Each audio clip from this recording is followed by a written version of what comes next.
Hey everyone, it's Callum from Cagefront here. Welcome back to the channel and welcome back to another hot take video because we have UFC 320 just around the corner. And if you haven't already, I have done a hot take video on Magomed Ankalaev versus Alex Pereira 2, which I'll leave in the description below. But we are here for the co-main event between Merab Dvalishvili and Cory Sandhagen, which is a certified banger. And you're probably also wondering, or probably actually just don't give a shit, Callum, why are you looking like a B-Tech Lucas Tracy off of Temu? Why are you wearing a gym singlet?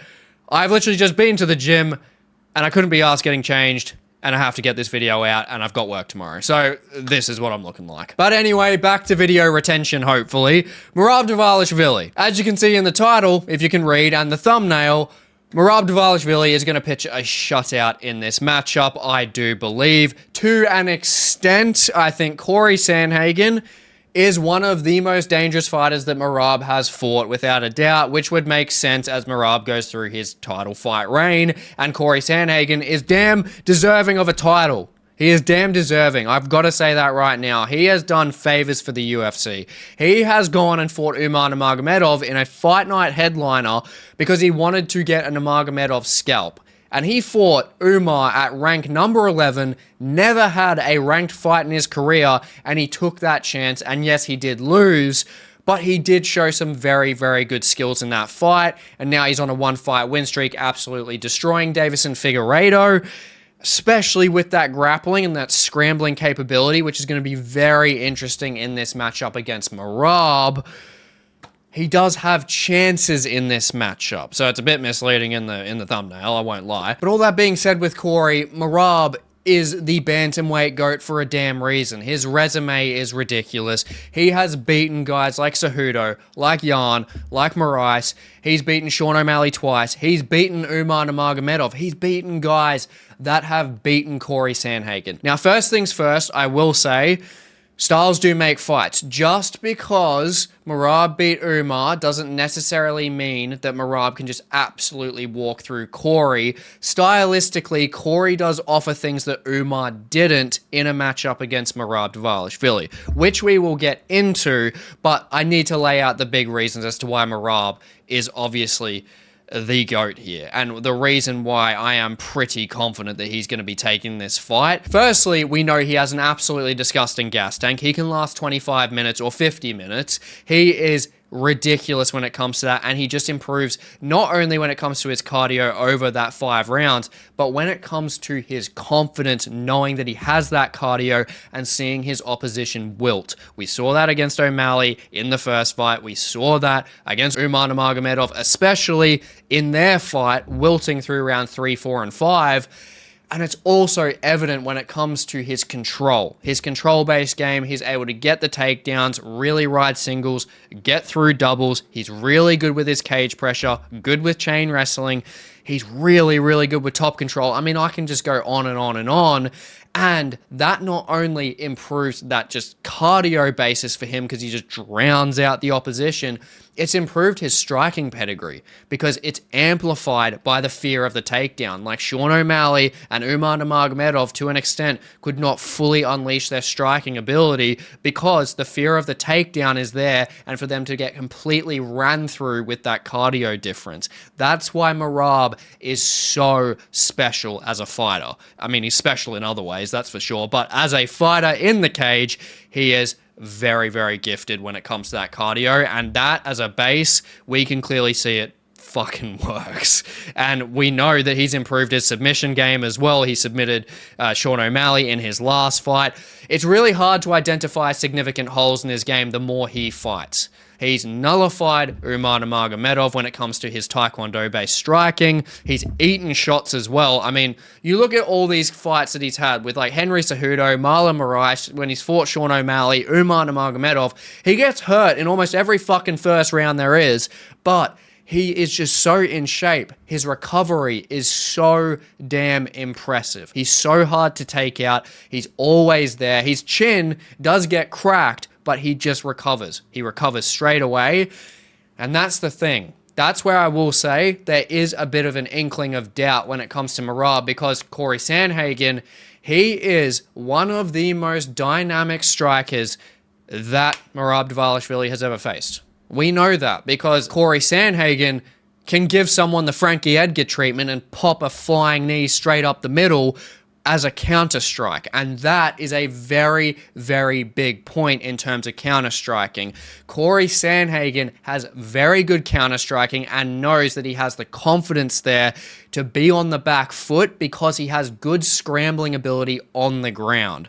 Umar Nurmagomedov does as well, but he's just better on the front foot. He doesn't have these one-hit killer shots, really, unless you're Raoni Barcelos, like Cory Sandhagen does. Cory knows how to generate that power significantly well on the back foot. And also that comes down to the length of Cory. Very similar to like Sean O'Malley. Sean O'Malley, when it comes to him fighting Aljamain Sterling, the amount of torque and the amount of just drive he can get back in his arm and just shoot a shot. He just absolutely destroyed Aljamain Sterling in that fight. And Cory Sandhagen is the same stature. He's tall, he's bony, he's got these powerful weapons when it comes to the knees, when it comes to his 1-2s. He is dangerous. He's got 8 KOs to his name. And that's where Merab, pressuring forward, he does have to be more careful of Cory Sandhagen than he has been against guys like Sean O'Malley because of the ground game, just contrast there, and Umar Nurmagomedov because he doesn't really have that power shot on the back foot. And that's where I will say it is dangerous, but Merab is just going to overrun Cory anyway. We can't simply rely on Cory Sandhagen landing that one dynamic shot and taking Merab out because we know Merab, each shot, his recovery is so good. And betting that on a 25-minute fight, I mean, you may as well just specifically bet Cory Sandhagen to get the KO in rounds like 1 or 2. Just see what the odds are on that. It's probably like 20-1 or something. No shot that's really happening in terms of an overall MMA game. That's just saying that Merab is not going to get those takedowns. And we know Merab is going to get those takedowns. Now, he doesn't always have the best success with his takedowns. He's got about a 35% success rate with his takedowns. But it doesn't matter because he shoots like 6 to 7 takedowns per 15 minutes. We know that he is just an absolute freak of nature when it comes to his cardio, not having to waste energy. He can just literally infinite takedown glitch an opponent. And when it comes to Cory, Cory is great with his scrambling capability. Very, very good in 50-50 positions, as we know when he beat Davison Figueiredo.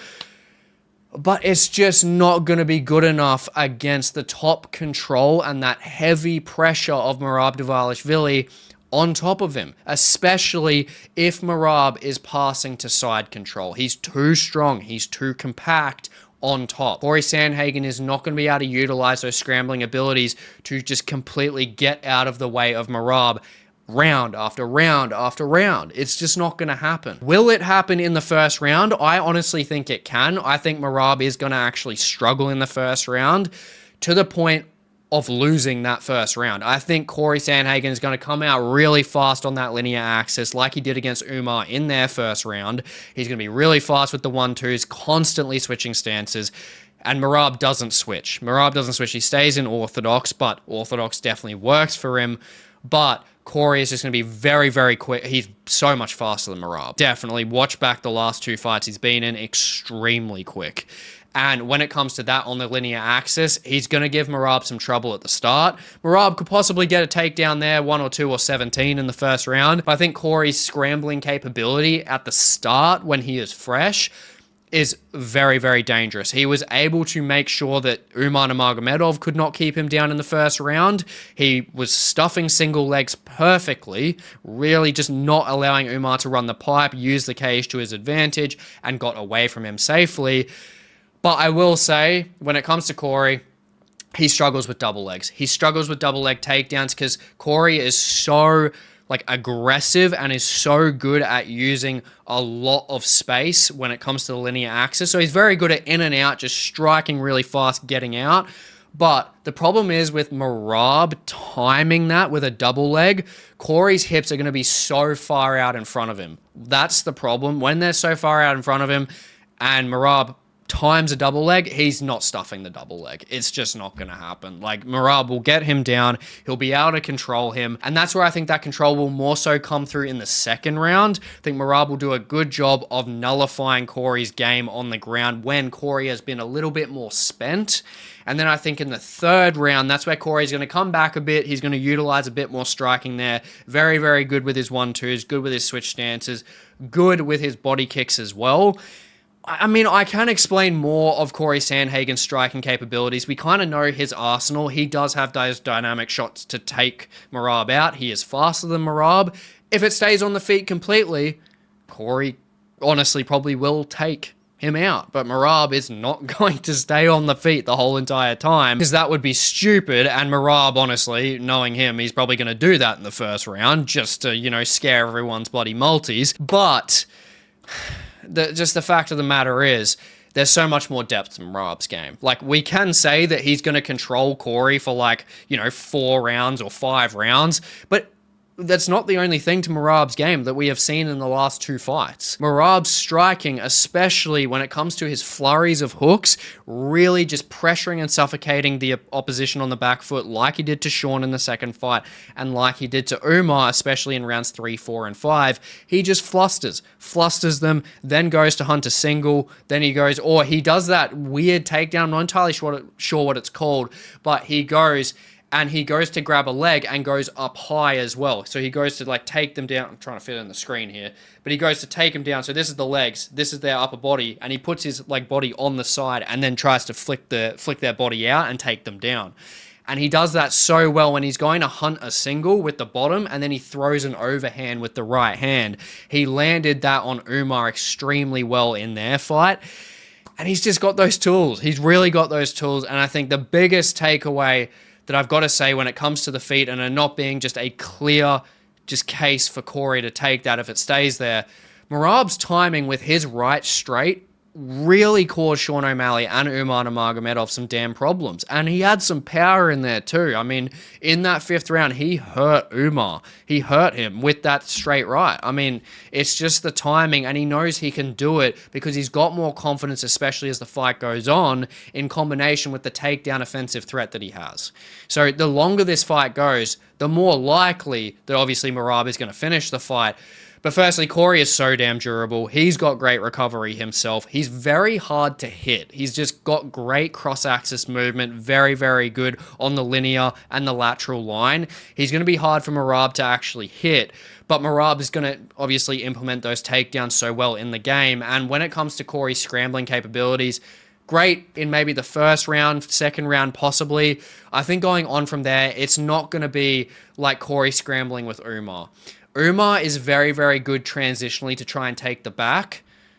Merab is just straight on your stomach, straight on your chest. He is just suffocating your ass. Like, he is just there to drown you out completely, control you, pot shot his way to victory on the ground. And that's what he can do against Cory, especially if he's passing Cory's legs. Cory needs his legs to make sure that he can scramble, because he's got so much length in his legs. He needs that to push off the hips and make sure that he can get back up. And that's what he was doing against Umar very well, especially when Umar was trying to run the pipe with the single.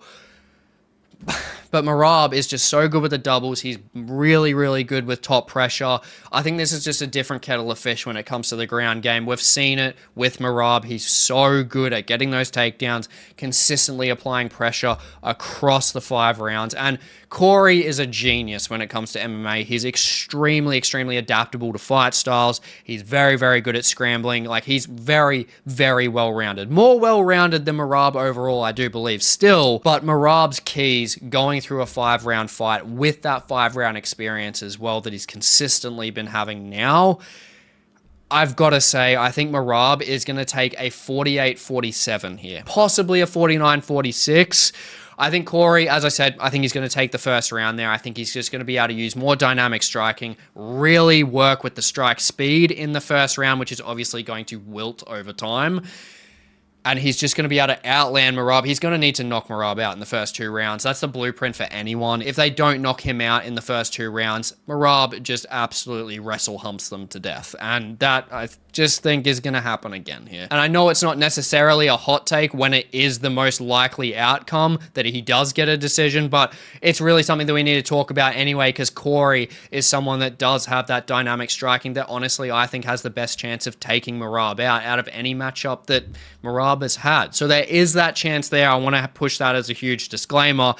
I got Cory by KO or Merab by decision, but I just think, honestly, you got to be a pretty hefty betting man to be going with Cory in this one. And that's where Merab, I think he's going to be taking rounds 2, 4, and 5. I think the 3rd round is honestly just dependent on if Cory just really just presses out his gas tank, really tries to heave out away from the takedowns from Merab, just really trying to use all his might to stuff them and land those good shots with the switch stance style, just really try to put everything out there to take him out, because he knows if I get into those championship rounds, it's really going against me there. But I think Cory's just going to outland him with the strike speed and everything in the first round. I think he's going to stuff the takedowns fairly well. If he doesn't, utilize scrambling capabilities quite well to at least win that round on volume. Second round, I think Merab just really digs more so deeper when it comes to the wrestling, just really shows off some more of his striking with the timing of his flurries, pushing Cory back against the cage, utilizing good straight right timing as well. And then, obviously, the 3rd round, that's kind of swing round, depending if Cory really comes out or not. And then rounds 4 and 5, I think we're just going to be seeing Merab just dominate with top pressure. I think he's going to be able to time his strikes very well, especially as Cory's slowing down. The more Cory slows down, the more Merab just has advantages absolutely bloody everywhere, to be honest. So I've got Merab taking the 48-47, definitely could be a 49-46. Let me know what you guys think down in the comments below. I'm very interested to hear who you guys think is going to win this matchup. And please like, comment, subscribe. It goes a long way for the channel. And I hope you enjoy UFC 320 this weekend. And I will catch you in the next one.